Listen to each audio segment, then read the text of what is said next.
Yang dimaksud main oleh Al adalah bercinta kilat di tepian kolam privat itu. Tidak ada yang melihat mereka sehingga mereka begitu seru dan menikmati melakukan hubungan intim di sana. Dua anak muda yang sama-sama baru merasakan nikmatnya surga dunia. Selalu mudah terpancing untuk melakukannya lagi dan lagi ketika ada kesempatan. Walau sedikit aneh bercinta di tepian kolam renang, tapi sensasi nikmat luar biasa hanya milik mereka saja saat ini. Selesai bercinta, masih dengan posisi saling menempel, mereka saling berpandang lalu tertawa bersama-sama. Menertawakan apa yang sudah terjadi yang membawa mereka pada hubungan serius ini. Hehe, apa yang kamu ketawain? Tanya Al lalu menarik dirinya dari Nayara karena lututnya mulai pegal. Lucu aja, kita tiba-tiba ada di situasi ini. Bahkan seingat aku, kamu nggak pernah merhatiin aku sebelumnya. Ungkap Nayara.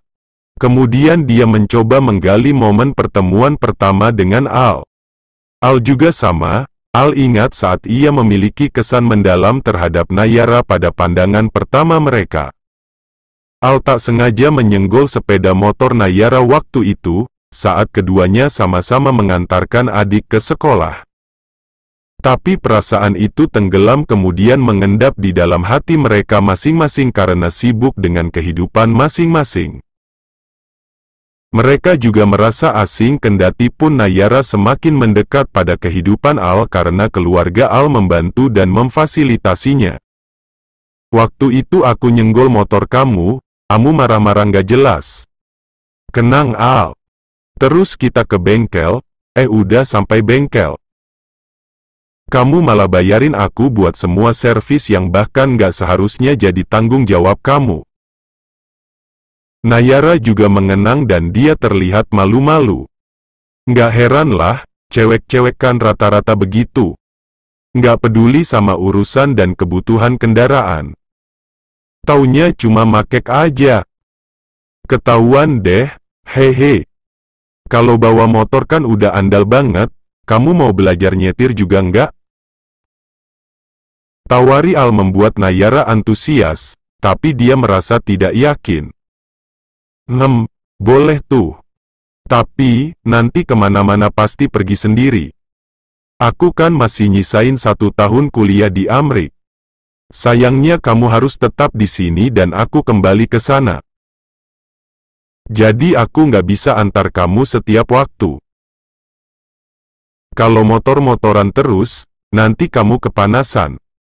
Kalau bisa nyetir kan enak, seenggaknya kamu nggak akan kepanasan. Kamu bisa pakai mobilku buat kemana-mana, bebas pilih yang mana aja. Al semakin perhatian. Dia bahkan memperhatikan detail kecil untuk istrinya. Lihat deh, nanti aku akan belajar nyetir. Tapi sebenarnya enakan pakai motor, satset-satset gitu, bisa nyempil-nyalip mobil-mobil di jalanan. Dasar. Al mencubit hidung Nayara dengan gemas. Mereka benar-benar sudah semakin cair dan menjalani hubungan dengan cukup baik walau awalnya sangat canggung. Sayangnya, Al memang masih menyisakan 1 tahun studinya di Amerika. Nayara tidak akan menetap di sana dan hanya akan mengunjungi beberapa kali saja untuk melepas rindu. Untuk sementara ini, Nayara dan Al akan tinggal di rumah yang ditempati oleh Nayara. Karena Jenny masih ingin tinggal bersama dengan Nayara. Jenny belum siap dikembalikan ke rumah orang tuanya karena masih cukup trauma dengan kelakuan Jeffrey walaupun kabarnya Jeffrey juga akan segera menikah. Ini udahan dulu ya, aku lapar nih, pengen jajan keluar. Kata Nayara yang ingin menyudahi acara renang plus-plus di siang itu. Iya ayo. Al menyerahkan sebuah bathrobe pada Nayara dan mereka pun pergi ke kamar mandi bersama-sama untuk membilas tubuh mereka. Julian dan putri bungsunya masih menikmati waktu dan santap makan siang di food court mall.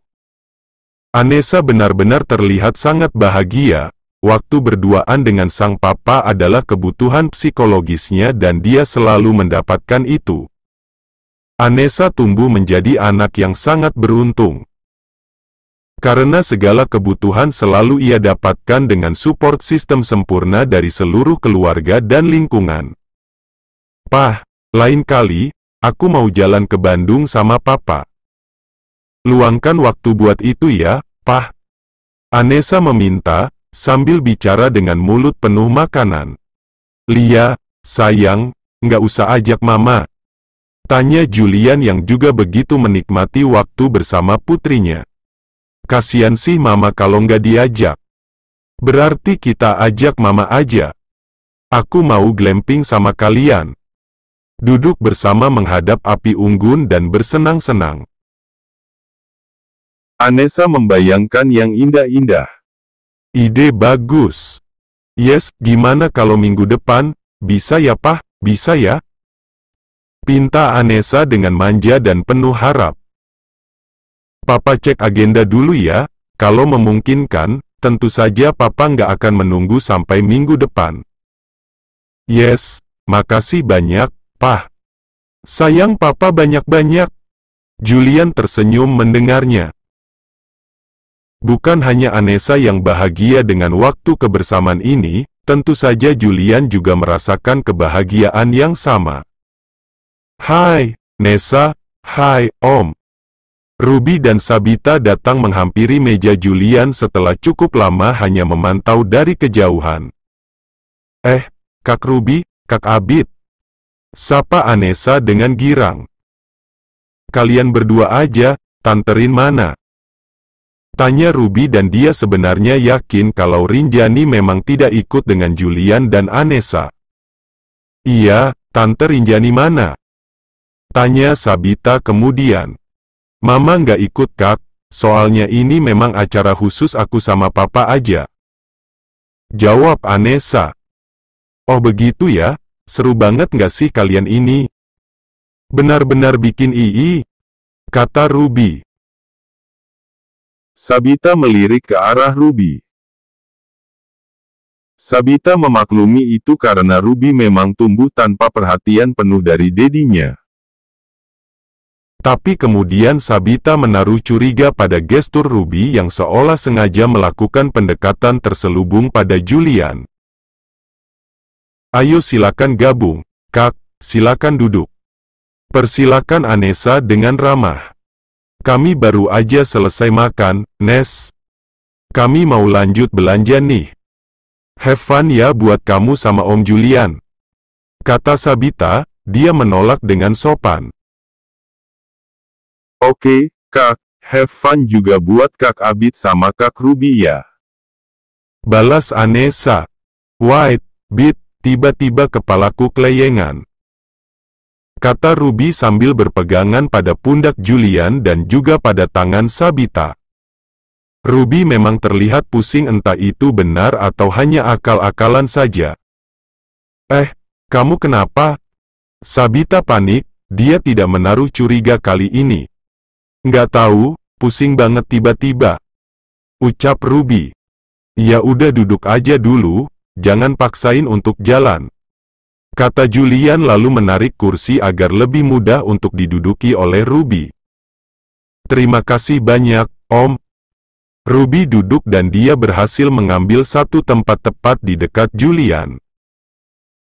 "Kamu kenapa sih? Tadi nggak kenapa-napa kok," kata Sabita heran. "Aku beliin air mineral dulu ya," kata Anessa tak kalah sigap. "Nggak usah, Nes.